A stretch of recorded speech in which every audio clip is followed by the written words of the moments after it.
Pode beber, camarada.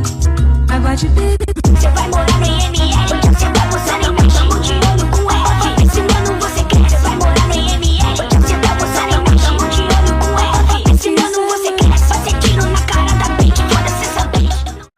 Nah, apa itu program pengungkapan sukarela atau PPS? Nah, ini bisa didefinisikan sebagai kebijakan untuk memberikan kesempatan kepada wajib pajak untuk melaporkan harta yang belum diungkapkan dalam surat pemberitahuan tahunan atau disebut dengan SPT.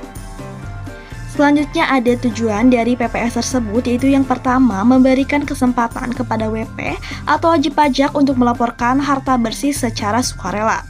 Yang kedua ini ada meningkatkan transparansi data perpajakan.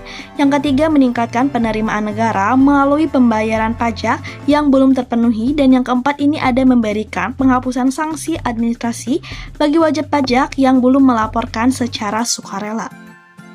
Selanjutnya ini ada dasar hukum dari PPS, yaitu yang diatur dalam Undang-Undang Nomor 7 Tahun 2021 tentang harmonisasi peraturan perpajakan atau HPP. Nah, ini tentang regulasi yang disahkan di Indonesia untuk mendukung reformasi perpajakan dengan tujuan meningkatkan penerimaan negara, menciptakan sistem perpajakan yang lebih adil, efisien, dan transparan. Undang-undang ini mencakup berbagai perubahan pada beberapa undang-undang perpajakan yang berlaku sebelumnya. Di sini saya akan menjelaskan 3 manfaat dari program pengungkapan sukarela atau PPS. Yang pertama ada perbaikan kepatuhan pajak.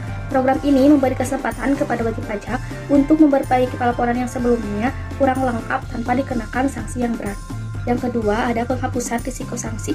Dengan mengikuti program ini, wajib pajak bisa menghindari sanksi administratif atas kesalahan atau kekurangan dalam laporan pajak. Hal ini bisa dilakukan dalam pengungkapan program secara sukarela. Dan yang terakhir, ada kepastian hukum. Peserta program ini akan mendapatkan perlindungan dari tuntutan hukum di masa yang akan datang untuk kewajiban pajak yang sudah diungkapkan dalam program ini. Selanjutnya ada sasaran program pengungkapan sukarela atau PPS yang terdiri dari 2 sasaran. Yang pertama yaitu untuk wajib pajak orang pribadi. Program ini ditujukan untuk orang-orang yang mempunyai kewajiban pajak, terutama mereka yang mempunyai harta tetapi belum dilaporkan di dalam SPT. Yang kedua ada harta yang harus dilaporkan. Harta yang perlu dilaporkan bisa berupa harta di dalam negeri ataupun di luar negeri, atau harta lainnya yang sebelumnya belum kena pajak. Jadi, program ini bisa membantu untuk orang-orang lebih bisa patuh lagi terhadap aturan pajak dengan melaporkan semua harta yang belum terdata. Tarif pajak PPS harta dalam negeri relatif lebih rendah karena untuk mendorong pelaporan aset lokal dan menjaga perputaran ekonomi domestik.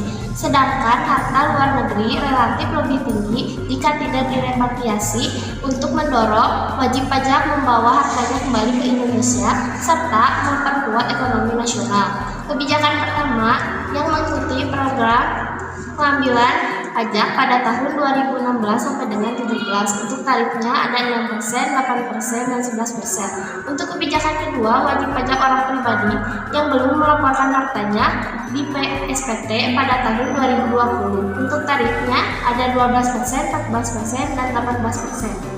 Tiga prosedur pengungkapan sukarela. Yang pertama, pendaftaran. Wajib pajak harus mendaftarkan diri untuk mengikuti PPS dengan mengakses sistem yang disediakan oleh Direktorat Jenderal Pajak.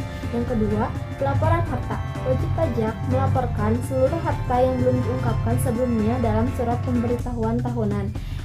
Dan harta yang dilaporkannya meliputi harta dalam negeri atau aset yang dimiliki dan berada di wilayah Indonesia, dan harta luar negeri, aset yang dimiliki dan berada di luar Indonesia. Wajib pajak juga harus menyediakan bukti dan dokumen pendukung yang relevan seperti surat kepemilikan harta, bukti transaksi pembelian aset, dan dokumen pendukung yang lain diminta oleh Direktorat Jenderal Pajak. Yang ketiga, penghitungan dan pembayaran. Tarif pajak yang dikenakan bervariasi berdasarkan kategori harta dan periode pelaporan. Lokasi hartanya juga harus yang ada dalam atau di luar negeri. Apakah harta luar negeri direpatriasi atau dipindahkan ke dalam negeri, dan periode pengungkapan harta dan pembayaran pajaknya dilakukan berdasarkan penghitungan yang telah disetujui. Adapun keuntungan mengikuti PPS, yang pertama, bebas dari pemeriksaan pajak terkait harta yang diungkapkan. Yang kedua, mendapatkan kepastian hukum. Wajib pajak tidak akan menghadapi tuntutan hukum atau pemeriksaan tambahan atas kewajiban pajak yang diungkapkan melalui PPS. Yang ketiga, meningkatkan kredibilitas sebagai wajib pajak yang patuh. Wajib pajak yang mengikuti PPS menunjukkan kepatuhan terhadap peraturan perpajakan, meningkatkan reputasinya di mata pemerintah dan masyarakat. Selain keuntungan, adapun konsekuensi mengikuti PPS. Yang pertama, pemeriksaan pajak yang lebih ketat. Jika wajib pajak tidak memanfaatkan PPS dan ditemukan ketidakpatuhan di kemudian hari, Jenderal Wajib Pajak dapat melakukan pemeriksaan pajak yang lebih mendalam dan menyeluruh. Yang kedua, pengenaan sanksi administratif atau pidana jika ditemukan ketidakpatuhan dalam pelaporan pajak. Yang ketiga, kehilangan kesempatan untuk memperoleh tarif pajak lebih rendah yang ditawarkan dalam PPS. Wajib pajak yang tidak memanfaatkan PPS akan dikenakan tarif pajak reguler yang lebih tinggi dibandingkan tarif khusus yang ditawarkan dalam PPS. Kesimpulannya yaitu program pengungkapan sukarela adalah langkah strategis yang menguntungkan bagi wajib pajak dan pemerintah. Wajib pajak diberi kesempatan untuk memperbaiki kesalahan atau kelalaian sebelumnya tanpa risiko besar. Sementara pemerintah dapat mengoptimalkan penerimaan pajak secara adil dan transparan. Karena wajib pajak itu wajib dilakukan untuk seluruh masyarakat dan supaya tidak mendapatkan denda dan juga sanksi. Sekian, terima kasih dari saya. Wassalamualaikum warahmatullahi wabarakatuh.